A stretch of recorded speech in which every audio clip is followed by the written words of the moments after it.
Good afternoon. Good afternoon. And thank you for joining me for another office hours training. I'm Crystal L. Gunn, your financial strategist, and I absolutely love what I do. I'm sure you can tell that.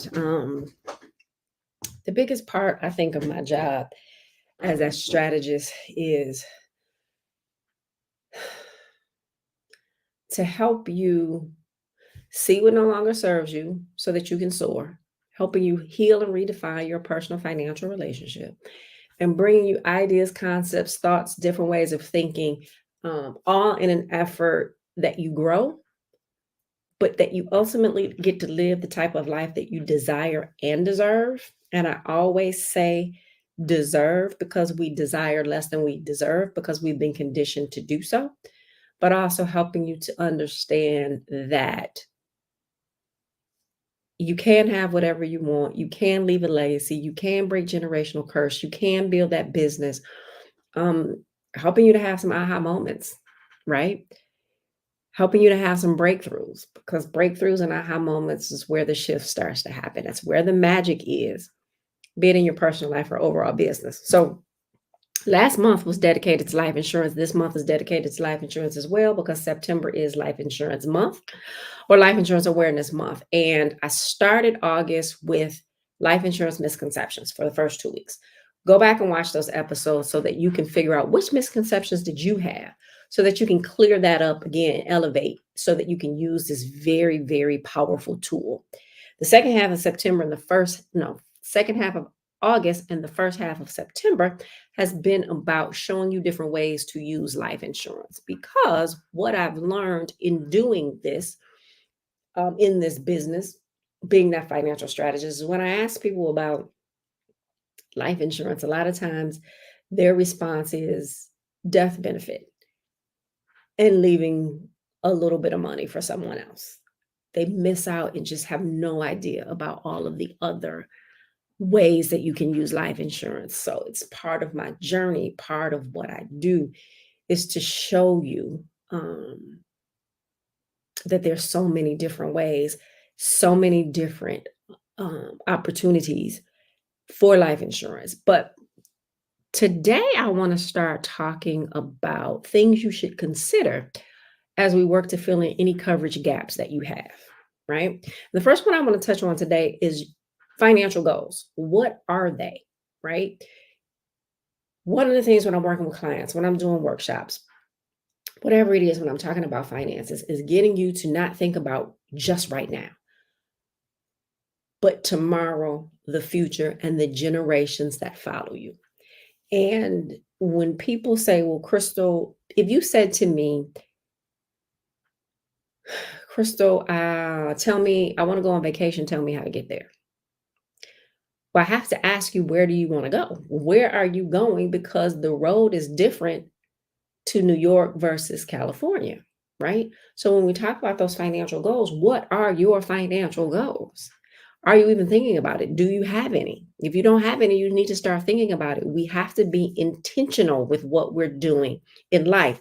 This isn't just about finances. I lead with finances, but it's about any and every area of your life. That intentionality helps you to get the things that you want. But far too many people go through life allowing life to happen to them as opposed to being intentional and setting things up so that you again get to live the life that you desire and deserve. And so when considering life insurance, it's essential to align the policies with your financial goals. But you got to know what those goals are. And a lot of times, first conversations that I have with clients when they're thinking about life insurance is just discussion, right? Obviously asking them what those financial goals are, but based off what they say, bringing other things in so that they can have some aha moments, sharing some resources, some tools, some information that they may not have already have known, so that they can make the best decision for themselves, their family, and the generations that follow. So life insurance can serve multiple purposes depending on what you're hoping to achieve, right? So let's look today at some things to consider, and I will do this for the rest of the month for sure. Um, but let's look at some things to consider when we talk about what are your financial goals, again, as it relates to life insurance. The number one thing is income replacement. One of the most common goals of life insurance is to replace lost income if the policyholder passes away. So if you're the primary breadwinner or even contribute any at all, right, significantly or not, to household finances, life insurance can provide a financial cushion to ensure your loved ones can maintain their standard of living. This is especially important if you have dependents or a spouse who relies on your income for day-to-day expenses, mortgage payments, and other financial responsibilities. A good rule of thumb to aim for when you talk about death benefit is 10 to 12 times your annual income in coverage. So how much do you make right now? Multiply that by 12. That's the minimum amount in coverage you should have, right? And when I talk to clients, I kind of go down to that minimum. It might be more than that depending upon your financial goals, which is why it's really important for you to start thinking about that. Number two, covering debts. So I talked about this in the ways to use life insurance. But again, when we're thinking about financial goals, you got to think about the debt that you have, because life insurance can be a tool for covering any debts that you may leave behind. So whether it's a mortgage, student loans, car payment, credit card debt, those liabilities can become a financial burden for you once you pass away. I know somebody is out here saying, listen, they'll be dead. They don't care about those debts, right? But you have to think of things outside of you. So if there is a mortgage, right? Doesn't it make sense to pay that mortgage off because your family is living in that house? If there's a car payment, doesn't it make sense to pay that car off because somebody in your house could use that, or in your family, right? Think about any debt that you may have joint with your spouse or joint with someone else. You don't want to just leave that debt to them, right? And then again, we're not just thinking about you in that instance, but we're thinking about others. So now that debt, they got that house free and clear. What if you don't have a spouse, but what if you have some young kids, 17, 18, 22, 25? Could they stay in that house and pay that note, that mortgage note? What if they didn't have a house, right? So paying off the mortgage debt, now they have that asset, they have it free and clear.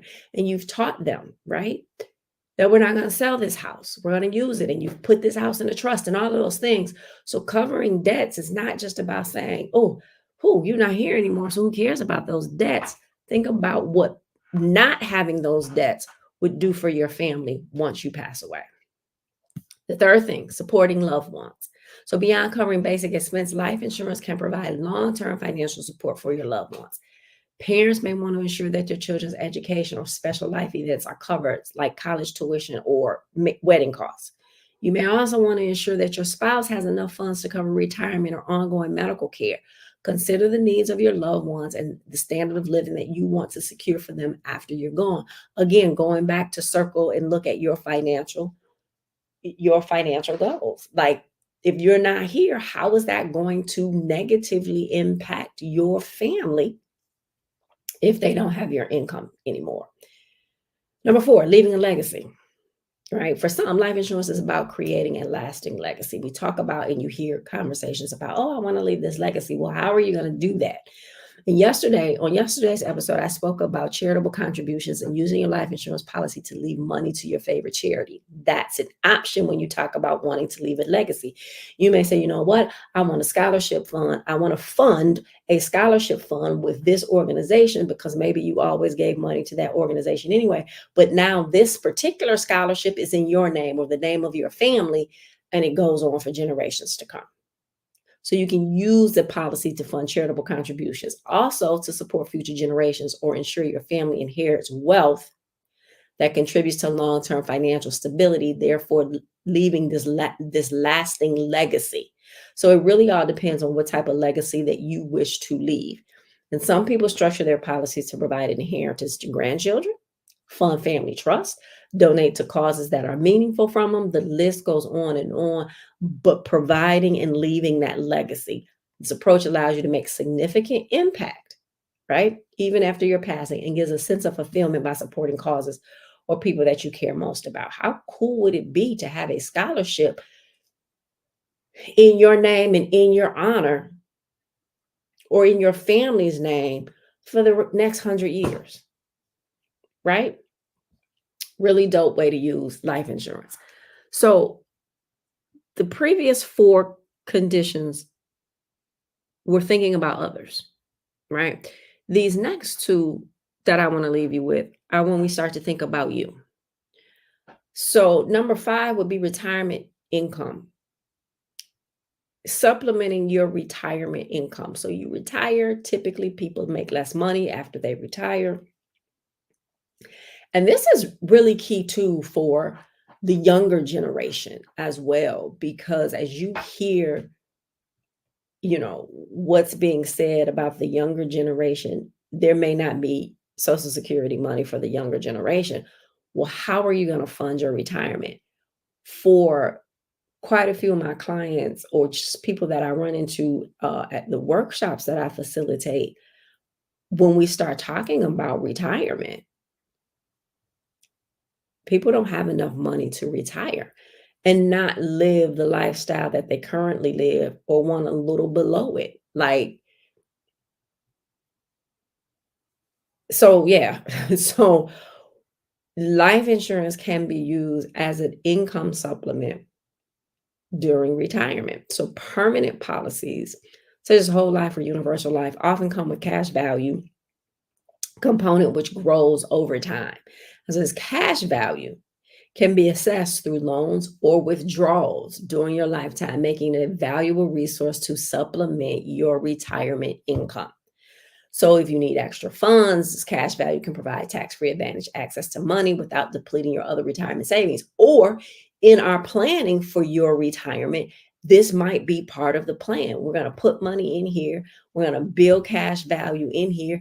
When I get to a certain age, every single month, I'm going to pull out 2 grand, 2,500, $3,000 to supplement whatever else other type of retirement money that you have coming in. So it gives you flexibility to maintain your lifestyle, right? I remember talking to a business owner, and he had no retirement. He had like $15,000 sitting in an IRA or something somewhere, and he wanted to retire in 10 years. And I said, well, that $15,000 is not going to allow you to retire with the type of lifestyle that you are accustomed to.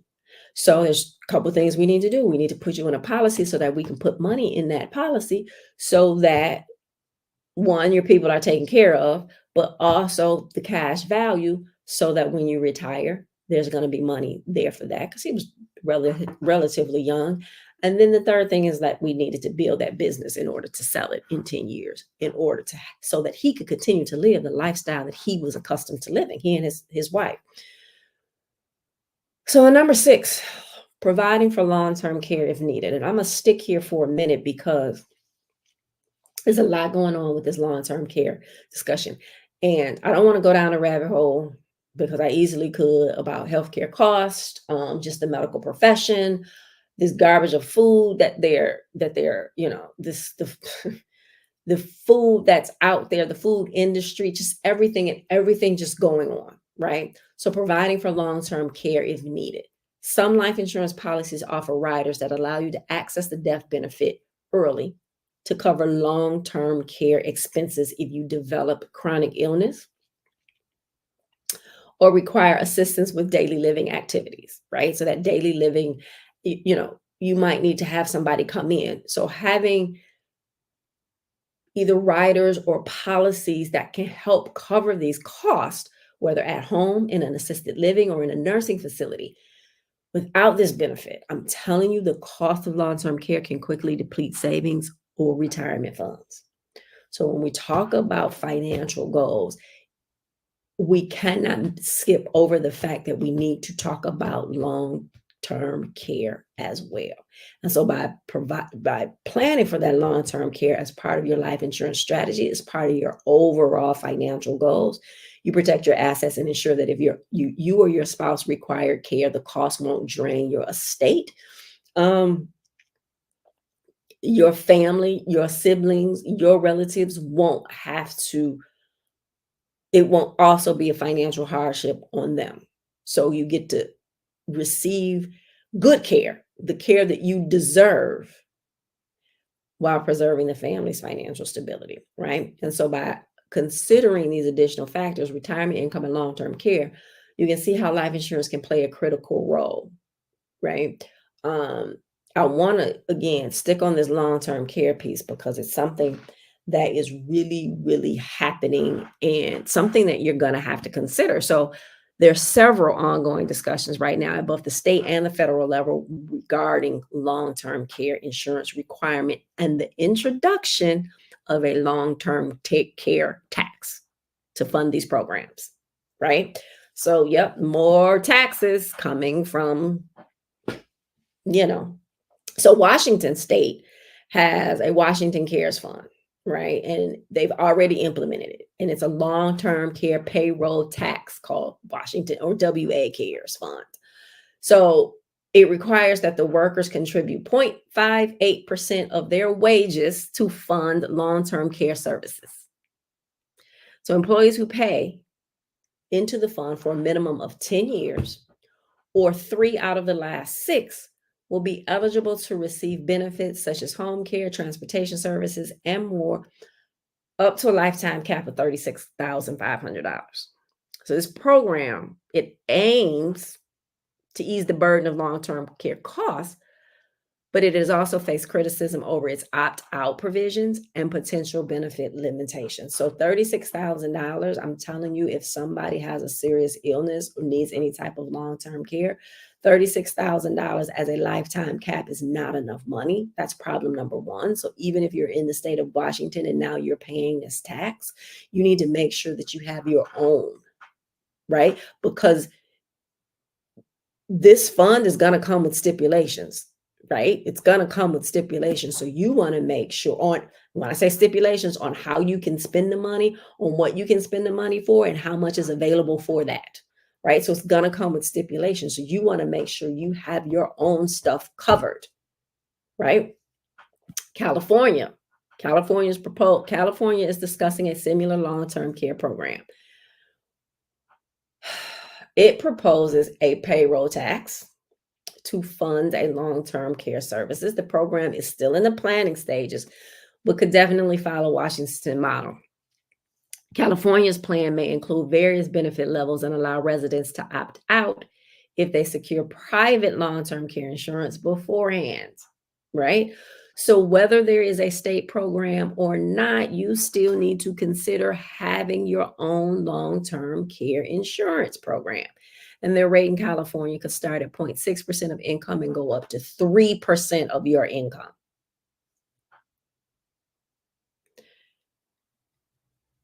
$3% of your income. And mind you, it's going in a pool to pay for other folks as well, right? So, number 3, on the federal level, there's the federal long-term care insurance program. And it has been a subject of congressional concern due to significant premium hikes. The program provides federal employees, military personnel, and their families with long-term care insurance coverage. Despite being voluntary, participants have seen rising premiums, prompting discussion about the sustainability of the program and its cost to enrollees. Insurance continues to go up. People continue to get sicker. So you can see why this is such a critical it's a critical need, right? So there are other states considering long-term care taxes as well. New York, Minnesota, Oregon, and Colorado are exploring similar long-term care taxes. In New York, the legislature is considering a bill to create the New York Long-Term Care Trust Program, funded again through payroll taxes. This program would be portable, allowing residents to assess long-term care benefits anywhere in the U.S. The tax incentives aim to address the growing need for affordable long-term care, given the rising cost of elder care and the limitations. What's so interesting about this is it says affordable long-term care. There is literally no such thing as affordable health care. It really isn't. Um, The discussions are also very politically charged with debates over how much workers should be taxed. Again, another tax coming your way. So whether the benefits should be portable across state and the potential burden on younger workers who may not need care for decades. So think about it. You're 25, you're 27, you're 30, you're healthy. You may not ever need long-term care, right? Or you might not need it for decades, but you're paying for it right now for somebody else. So if you had it as part of your premium and you could opt out of that, you know that you're covered under your insurance because you have a long-term care or a critical or chronic illness rider, right? Or policy. So that's part of what the other part of what I talk about with clients when I say I'm bringing in things that you may have never thought about. Well, if you haven't seen this and you don't live in one of these states, but understand it's going to come to your state, it's going to come across the US, right? So as more states consider these programs, it's crucial to stay informed and understand how they may impact your financial planning and long-term care needs. When creating strategies with my clients, this is part of what we're talking about. It's not just, I mean, we talk about it. Yep, the death benefit is the main thing, somebody being able to pay for your funeral, your services, and all of those things that go along with it. But it's so much more to that. And so I try to shed the light on that so that you're thinking about that as well. So do me a favor. Think about anyone you know personally in your family or close to your family who has needed any type of long-term care. Did the ill person have to travel for any type of treatments? Was there any surgery? Did loved ones miss out on work to care for that ill person? And how did all of that impact the family financially? We know there's the emotional toll. We know there's the physical toll. What was that financial toll? And we cannot get rid of the emotional toll. We cannot even we can get rid of some of the physical toll if we could bring in people, caring for someone when they're ill it's a lot. And so that physical toll, we can ease some of that if we have funds available in order to pay to bring somebody in to do that. Some of it becomes emotional because you're emotionally also exhausted, right? So how did all of that impact those people that you know? How did it impact the family financially? And so let's talk about that. Okay. So we remember life insurance is a necessity and it's a great, great tool. I say it every time, right? And when I talk about getting your financial house in order, life insurance is a part of that. And you see why. It's so much more than what people think. So leaving your loved ones without your income, trying to figure out how to pay for your funeral is irresponsible. But so is leaving them and you to cover the cost of long-term care. Medical bills will wipe a family's, it will put you in debt. You know what I mean? It will wipe out any money in the savings that you have. So when you talk about you love your family or your children or your spouse, the least you can do is have adequate life insurance coverage, right? So we talk about breaking generational curses. And listen, we know part of it is a love thing, to take care of someone when they're, you know what I mean? And you've seen in your family, especially in the Black family, you've seen Like I was talking to somebody at the workshop on Saturday, and one of the participants said, um, she'd watched her mom take care of such and such, her auntie take care of such and such, and her grandma take care of such and the great grandma, and it becomes this thing that we do, and we have to do it, and there is love that goes into that, right? But a lot of times we do it because we don't have any other options. Now, I'm not saying that you're not going to take care of that person that's ill. I'm not saying that you don't want to do that, but doesn't it, where does the help come in, right? To be able to pay for the help to come in. When my dad uh, was ill after he had been in hospice and had come back home, we used to have somebody come in twice a day. That came in the morning and came in the afternoon, or in the evening, and it was such a help.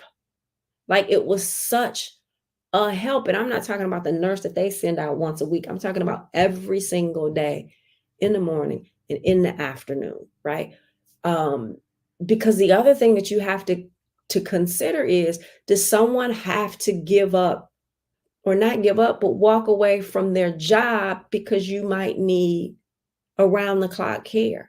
You know what I mean? So it's all of these things that we have to consider. And isn't it part of, I don't know, I think the love piece also goes into making sure someone has the help, the health care, the funds that they need in order to be able to, during that time that's really, really challenging, to be able to be as comfortable as they can, to be able to get to where they need to be, to have people come in to help, or be in a facility that's really, really great, and not have to worry about the cost, right?